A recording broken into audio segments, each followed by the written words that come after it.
da sayyidina Husaini ya zo Karbala sai ya tsaya sai ya tambaya wannan wani waje ne, sai aka ce da shi nan sunan wajen Karbala. Sai ce babban magana, karbun wa bala'un fi muhalli wahid, ga masifa ga bala'i a waje daya. To daga nan sayyidina Husaini sai fahimci a tafiyar su ta zo karshe. A lokacin saura kwana 2 kenan Maulana sayyidina Husaini zai yi shahada. A wannan ranar akwai daga cikin ƴaƴan sayyidina Hassan, ana ce da shi Qasim bin Hassan, ya zo ya samu sayyidina Husaini. Lokacin an riga an kewaye su, an turo Amr dan Sa'adu wanda shine shugaban wannan jagora.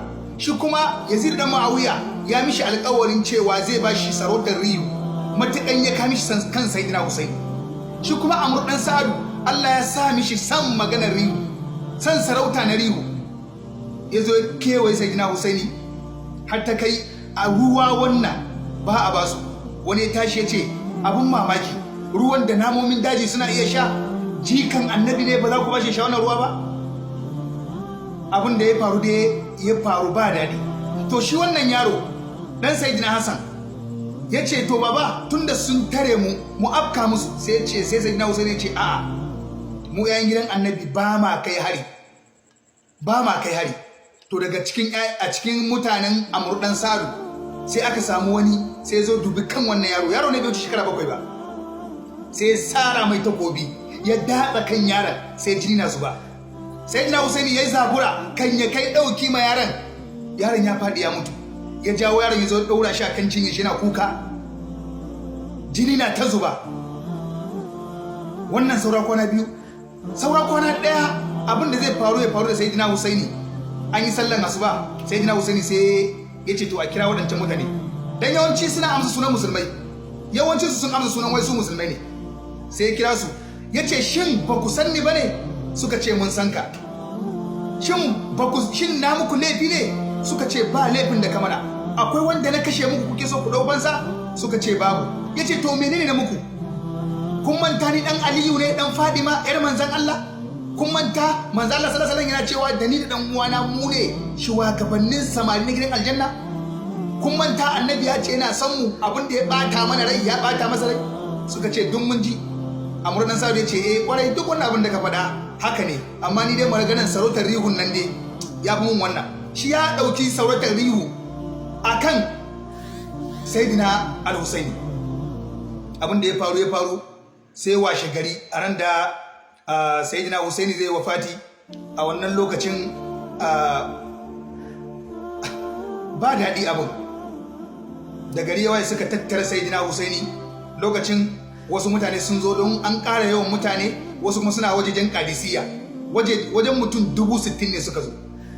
Mutane 60,000 akan mutane da ba su ce 300 ba da ɗan wani abu. 300 da ɗan wani abu ma duk suka kashe su manya-manyan, sai aka bar ƙananan yara sai sayyidina Husaini sai mata.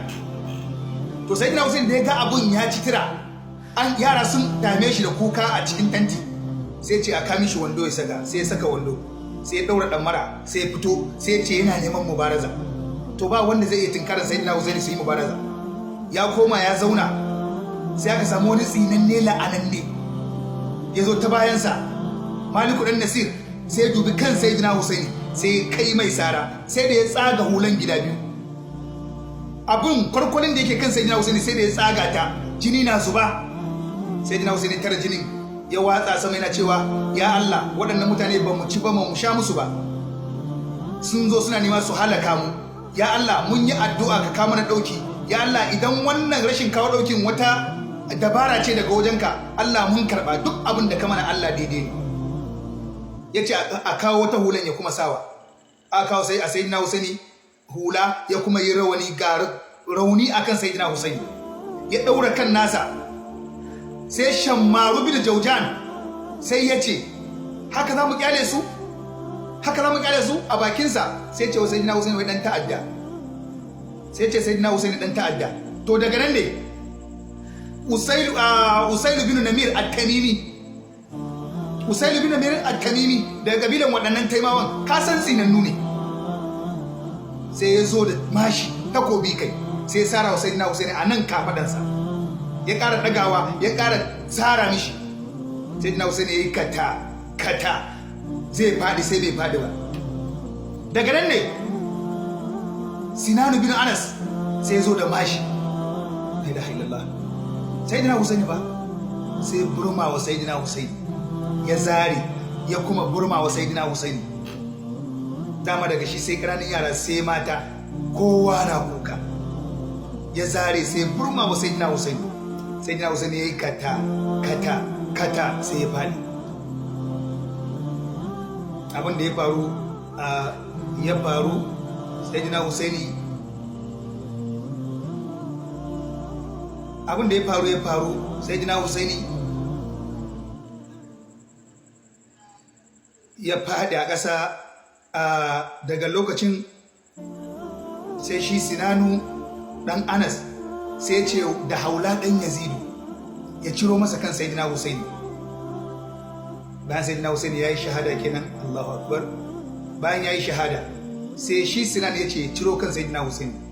To da yazo zai yanka kan sayyidina Husaini, hannunsa sai kama rawa, sai shi wannan tsinan nan Sinanu dan Anas sai ce ba za ka iya ba ni guri, sai dauki kafansa sai taka kirjin sayyidina Husaini,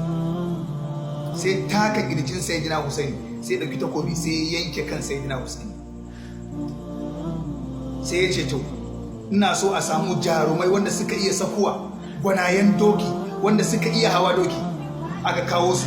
Ya ce ina so ku yi sakuwa akan sayyidina Husaini, amma kafin nan sai da aka yi wa sayyidina Husaini tsiraici, aka yi wa sayyidina Husaini tsiraici. Kalabitun nashi shi ya zo dauki takobin sayyidina Husaini, wai shi ya dauki ganima. Sai Kaisu dan Asas shi kuma sai ya zo dauki rigan sayyidina Husaini, sai ya ce shi ma ya dauki ganima. Sai Baharu dan Ka'abu shi kuma sai ya zo dauki wandan sayyidina Husaini, ya ja wandan ma ya ibita, ya taka kafan, sannan sai ya zara wandan. Daga nan ne aka samu wannan masu hawan doki suka zo suka ringa sakowa kan sayyidina Husaini, sai da sayyidina Husaini dawo kaman fallan takarda ayin gidan manzon Allah ba, kaman fallan takarda. Sayyidina Husaini ake magana, sayyidina Husaini. Dan daga nan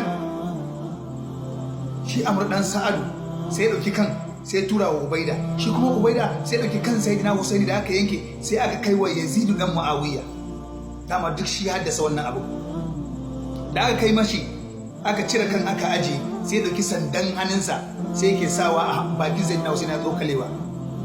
Zaid dan Arqam sahabin manzon Allah ne, sai yake cewa kai yaro, cire ka bari wannan bakin da kake tabawa, da ido na ga manzon Allah yake sumbantan wannan baki mai albarka.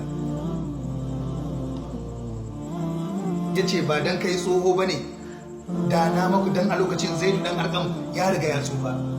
Yace ba dan kai tsoho bane da na maka hukuncin da har ka mutu ba za ka manta. Al'umma manzon Allah, mai ƴaƴan gidan manzon Allah suka yi wannan, shine sakamakon da za a nuna manzon Allah,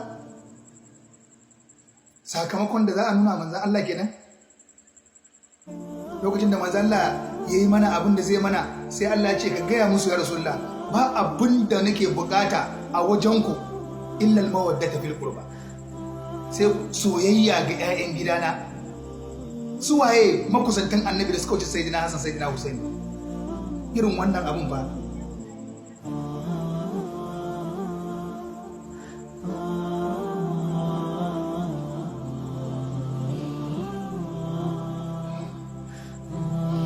Haka aka yi.